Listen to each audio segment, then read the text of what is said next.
What's going on, everybody? My name is Tyler, and today is episode number 14 of my 32 straight days previewing the 32 NFL teams ahead of the 2020 NFL season. If you haven't watched the first 13 episodes, the full playlist is down below in the description.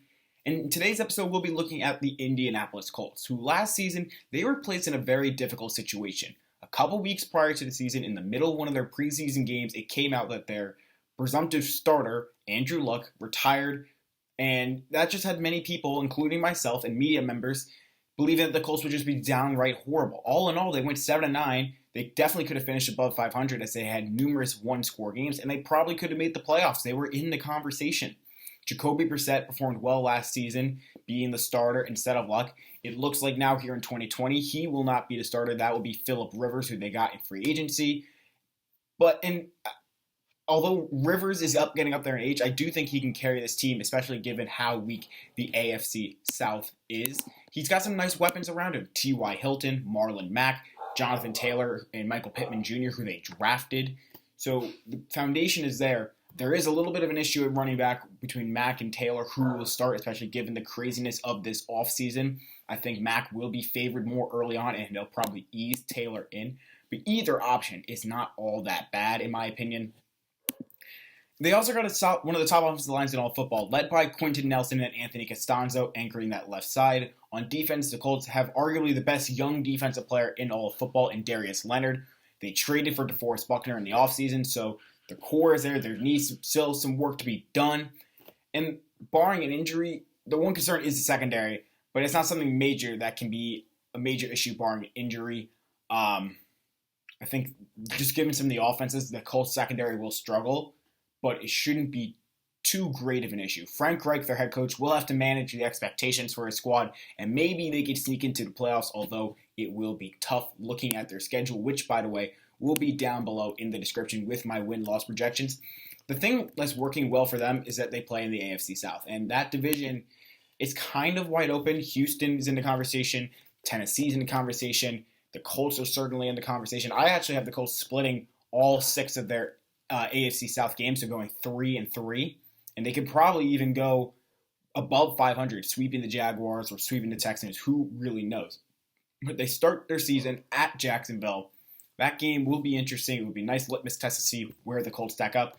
Is Rivers, does he have one more year in him at least? Because last season was a downright horrible year for Rivers, in my opinion. Week 2, they go to Minnesota. They go home to take on Minnesota. That's going to be a tough game there. Week 3, they take on the Jets. That game, there's a potential there. I do have them winning or losing that game. Winning that game. Yes, winning that game. I had to check my notes. But who knows? Maybe they could lose, but I like their odds against the Jets, especially at home. Week 4, they take on the Bears. Week 5 at Cleveland.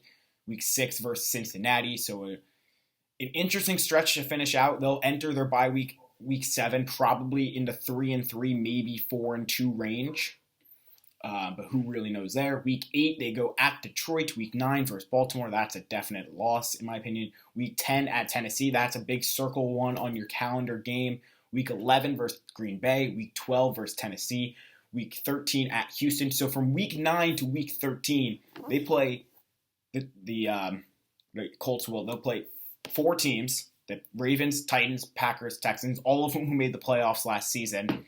And that will be a really good show. If the Colts can finish that 5-week stretch 3-2 at best, they would be a definite contender for one of the wild card spots in the AFC. Week 14 to go at Las Vegas, week 15 versus Houston, week 16 at Pittsburgh, and week 17 versus Jacksonville. Overall, I have them at 6-10, and I do think that's just me being a little underrating the Colts a little bit. I do think they can have a good year. The one big question for me is Rivers, and how much does he have left in the tank? If Rivers comes out and performs like he did 2-3 years ago, I definitely think the Colts can make the playoffs. If he performs like he did last year, it's going to be a long year for Colts fans. Looking at their schedule as a whole, there is a lot of potential for wins, like I mentioned. Games like against the Jets in week 3. Games like the Bears in week 4. Detroit week 8. Their division games are very possible for wins. They can even pull one out against one of the teams that they're not really expected to win. They could probably beat the Packers. They could possibly beat the Steelers. So who really knows there? It's gonna be really interesting to see what the Colts do this season and their expectations. Looking at the 5 games for the Colts that I'm most excited for, Week 2 versus the Vikings, a nice test against a really good offense in the Vikings. We'll see where the Colts stack up early on, and this could be one of those games that could help them early improve their playoff chances immensely. Week 9 versus the Ravens, you're playing against arguably the best team in the entire AFC, so this could be a possible playoff preview. Who knows, although I don't have the Colts making the playoffs.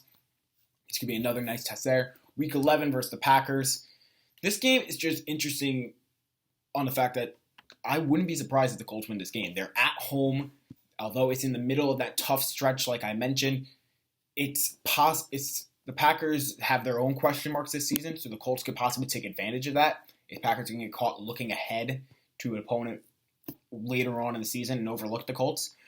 And then finally, weeks 12 and 15 versus the Titans and Texans. Both of those are home games for Indianapolis, games that could greatly impact their division odds. If the Colts finish 4-2 in their division, their odds go up immensely for making the playoffs versus if they're 3-2 or 3-3.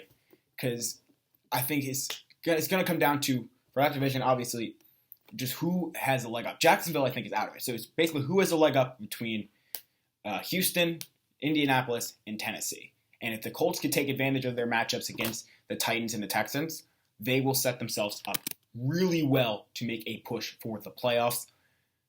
I know this is a shorter episode, so I'm not going to try to just ramble on here, but let me know what y'all think down below in the comments section. What are the Colts' chances to making it to the playoffs? Do you like their odds?